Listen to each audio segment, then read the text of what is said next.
एक आदमी अपने स्कूल की साधारण एक्स गर्लफ्रेंड को सिर्फ उसे अपमानित करने के इरादे से अपनी शादी में बुलाता है, लेकिन जब वह वहां पहुंचती है तो जो होता है वह सभी को हैरान कर देता है। अर्जुन मल्होत्रा अपनी आलीशान बैठक में अकेले बैठे थे। चारों ओर वह भव्यता खड़ी हुई थी जिसे उन्होंने सालों की मेहनत से बनाया था। सामने की मेज पर एक कागज रखा था, उनके और प्रिया कपूर की शादी के लिए तैयार की गई अतिथियों की अंतिम सूची। देविका कपूर उनकी होने वाली सास एक तीखी नज़र के साथ नामों को देख रही थी। उनकी बेटी प्रिया हमेशा की तरह शांत और ठंडे भाव से इस पूरी प्रक्रिया को देख रही थी। इसमें कुछ कमी है अर्जुन, देविका ने अचानक कहा। उनकी आवाज़ ने अर्जुन के विचारों का क्रम तोड़ दिया। प्रिया ने हल्की मुस्कान के साथ बोली, जो उनकी बात के निहितार्थ को और गहराई दे रही थी। अर्जुन ने माथे पर सिलवट डालते हुए कहा, आपका क्या मतलब है? कौन है जो इस सूची में नहीं है? देविका ने नाटकीय अंदाज में सूची मेज पर रख दी। अनन्या शर्मा, तुम्हारी पुरानी प्रेमिका। क्या यह दिलचस्प नहीं होगा अगर उसे भी बुलाया जाए? एक बढ़िया मौका है यह दिखाने का कि तुमने कितनी तरक्की की है। उस नाम ने अर्जुन को भीतर तक हिला दिया। अनन्या का जिक्र होते ही पुरानी यादों का एक सैलाब उनके मन में उमड़ आया। यादें जो उन्होंने सालों पहले दफन कर दी थी। उनकी आवाज़ में हल्की सख्ती थी। यह ठीक नहीं होगा। क्यों नहीं? प्रिया ने उनकी ओर झुकते हुए पूछा। उनकी आवाज़ में एक अनजानी चुनौती थी। आखिर वह तुम्हारे अतीत का बड़ा हिस्सा रही है ना? क्यों ना उसे यह दिखाया जाए कि तुम अब कितने बढ़ चुके हो। यह तो एकदम सही मौका है। देविका की मुस्कान में एक अजीब सा व्यंग था। बिल्कुल अर्जुन, यह न केवल तुम्हारी परिपक्वता को दिखाएगा बल्कि यह भी कि अब तुम्हारे और उसके बीच कुछ बाकी नहीं है। अर्जुन ने महसूस किया कि सुझाव सतही तौर पर जितना सरल था, असल में उतना ही पेचीदा था। उनके भीतर एक अजीब सा द्वंद्व छिड़ गया। उनकी समझ कहती थी कि यह गलत है, लेकिन दिल के किसी कोने में एक अनकहा आकर्षण था जो उन्हें इस विचार की ओर खींच रहा था। शाम ढल चुकी थी। अर्जुन अपने कमरे में अकेले बैठे हुए अतीत और वर्तमान के बीच झूल रहे थे। उनके हाथ में फ़ोन था और उंगलियां एक नंबर पर स्थित थीं। अनन्या शर्मा का। कई क्षण बीत गए, लेकिन आखिरकार उन्होंने फ़ोन मिलाया। दूसरी तरफ से आई आवाज़ शांत थी, लेकिन उसमें हल्की हैरानी साफ झलक रही थी। अर्जुन, यह तो अप्रत्याशित है। अर्जुन ने अपनी आवाज़ को स्थिर रखने की कोशिश की। हाँ, मैंने सोचा कि मैं तुम्हें कुछ बताऊं। मैं शादी कर रहा हूँ और मैं चाहता हूँ कि तुम भी शादी में आओ। उसने महसूस किया कि उसके शब्द अजीब और असंगत लग रहे थे, लेकिन अब पीछे हटना नामुमकिन था। दूसरी ओर कुछ पलों की खामोशी रही, जैसे अनन्या सोच रही हो। फिर उसकी आवाज़ आई, जिसमें खुशी का हल्का सा छौंक था। मुबारक हो अर्जुन, ज़रूर आऊँगी। फ़ोन रखने के बाद अर्जुन ने गहरी सांस ली, लेकिन उनके भीतर एक अजीब सा खालीपन भर गया। वह जानते थे कि उन्होंने जो कदम उठाया है वह शायद गलत साबित हो, लेकिन उनके दिल का एक कोना अनन्या को फिर से देखने के लिए बेचैन था। भव्य आयोजन स्थल में हलचल चरम सीमा पर थी। अर्जुन और प्रिया की शादी शहर की सबसे चर्चित घटना बन चुकी थी। हर कोना बारीकी से सजा हुआ था, जैसे हर चीज़ को परफेक्शन की परिभाषा बना दिया गया हो। मेहमान अपने शानदार परिधान में एक दूसरे से गर्मजोशी से बातें कर रहे थे, लेकिन उनकी नज़रें कभी कभी उस दरवाजे की तरफ उठ जाती थी जहाँ से नए मेहमान आ रहे थे। और फिर जैसे ही अनन्या शर्मा ने कदम रखा, पूरा माहौल ठहर सा गया। उसने नीले रंग की साड़ी पहनी थी, जो न केवल उसकी खूबसूरती को निखार रही थी बल्कि उसके आत्मविश्वास को भी प्रतिबिंबित कर रही थी। उसकी चाल में एक ठहराव था, उसकी आंखों में एक नीरस चमक। उसके प्रवेश ने एक ऐसा प्रभाव छोड़ा कि वहां मौजूद हर व्यक्ति ने उसकी तरफ देखा। दूर खड़ी प्रिया ने सबसे पहले उसे देखा। उसके होठों पर एक तीखी मुस्कान उभरी। उसने धीरे से अपनी माँ देविका से कहा, वह सच में आ गई। अब देखते हैं कि यह किस ओर जाता है। देविका ने अनन्या की तरफ एक नज़र डाली और आंखों में एक रहस्यमय चमक के साथ कहा। वह अनन्या निश्चित रूप से ध्यान खींच रही थी, लेकिन सवाल यह था कि कितने समय तक। उसने अपने चारों तरफ के माहौल को महसूस किया। उसे पता था कि वह एक ऐसी जगह पर आई है जहाँ उसे नज़रों तले लिया जाएगा, सवाल उठाए जाएंगे, लेकिन वह इसके लिए तैयार थी। उसने गहरी सांस ली और अपने चेहरे पर वही शांत भाव बनाए रखा। दूर खड़े अर्जुन की नज़र जब उस पर पड़ी तो उसका दिल एक पल के लिए रुक सा गया। उसने महसूस किया कि समय मानो पीछे चला गया हो। अनन्या उसकी अतीत का वह हिस्सा जिसे उसने खुद से भी छिपाने की कोशिश की थी, अब उसकी आंखों के सामने थी। उसकी आंखों में पछतावे का अजीब मिश्रण था। उसने अपने भीतर की उथल-पुथल को दबाते हुए अनन्या की ओर कदम बढ़ाए। वह कुछ कहने की कोशिश कर रहा था, लेकिन जैसे शब्द कहीं खो गए थे। अनन्या, उसकी आवाज़ में हल्की झिझक थी। तुम आ गई। अनन्या ने उसकी तरफ देखा। उसकी आंखों में एक ऐसी शांति थी जो अर्जुन को और आकर्षित कर रही थी। हाँ अर्जुन, आखिर तुमने इतना जोर देकर बुलाया था।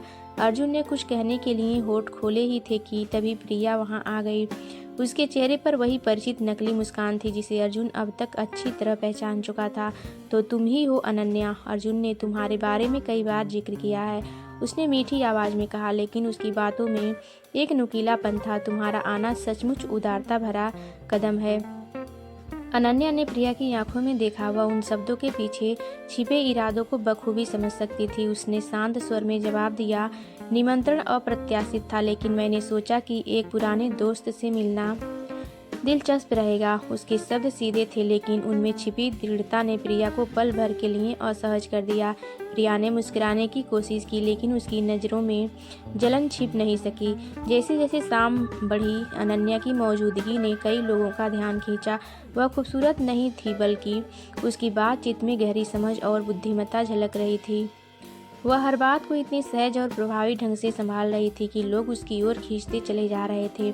प्रिया के भीतर हलचल मच रही थी। हर बार जब कोई मेहमान अनन्या की तारीफ करता, उसका चेहरा और सख्त हो जाता। दूसरी ओर अर्जुन हर चीज़ को खामोशी से देख रहा था। उसके भीतर एक अजीब सी बेचैनी थी। वह अनन्या के व्यक्तित्व से प्रभावित हुए बिना नहीं रह पा रहा था। लेकिन इस सब के बीच एक सवाल अर्जुन के मन को लगातार परेशान कर रहा था। क्या यह अतीत का पुनर्मिलन उसके वर्तमान को छिन्न भिन्न कर देगा? अर्जुन मल्होत्रा हाल के बीचों बीच खड़ा था, हाथ में शैंपेन का गिलास लिया था। मेहमानों की निगाहें उस पर टिकी थी। हर कोई उसकी ओर से आने वाले औपचारिक धन्यवाद भाषण का इंतजार कर रहा था। लेकिन अर्जुन के मन में जो उथल पुथल थी, उसने उसके शब्दों को कहीं खो दिया। यह पल उसका होना चाहिए था, एक आदर्श दूल्हे के रूप में अपने भविष्य के बारे में बात करने का, लेकिन उसकी आंखों में वह चमक नहीं थी जो ऐसे अवसरों पर होनी चाहिए। उसने गहरी सांस ली और शुरुआत की, मैं आप सभी का शुक्रगुजार हूँ कि आप इस खास दिन पर हमारे साथ हैं। उसकी आवाज़ में झिझक थी जो तुरंत सभी को खटक गई। हाल में फुसफुसाना, चेहरे पर नकली मुस्कान बनाए हुए थी। धीरे से अपनी आंखें सिकोड़ने लगी। आज का दिन जश्न का दिन होना चाहिए, उसने रुक रुक कर कहा, लेकिन यह मेरे लिए आत्मविश्लेषण का दिन भी है। हाल में सन्नाटा पसर गया। प्रिया के चेहरे पर बेचैनी की परछाई उभर आई। देविका ने मेहमानों के बीच बैठी अपने चेहरे पर अपनी असहजता छिपाने की नाकाम कोशिश की। सालों तक मैंने सफलता का पीछा किया, मुझे लगा कि यही मेरा लक्ष्य है, यही मेरी खुशी है, कुंजी है। लेकिन इस दौड़ में मैंने वह चीज़ें खो दी जो सच में मायने रखती थी। मैंने उन लोगों को खो दिया जो मेरे जीवन के महत्वपूर्ण हिस्से थे। यह कहते हुए उसकी नज़र अनन्या पर पड़ी। हाल की सारी आंखें अब उसकी तरफ मुड़ चुकी थी। अनन्या ने खुद को शांत बनाए रखा था, लेकिन उसकी आंखों में हल्की असहजता थी। अर्जुन, प्रिया की आवाज़ देखी थी जिसने सबका ध्यान खींचा। यह आत्मविश्लेषण करने का समय नहीं है, यह तुम्हारी शादी है। अर्जुन ने पहली बार उसकी तरफ देखा। उसकी आवाज़ अब दृढ़ थी। नहीं प्रिया, यह सही समय है और यही वह जगह है जहां मुझे यह कहना होगा, क्योंकि मैं इसे अब और आगे नहीं ले जा सकता। यह शादी, यह रिश्ता, यह मेरे लिए असली नहीं है। पूरा हाल जैसे स्तब्ध हो गया।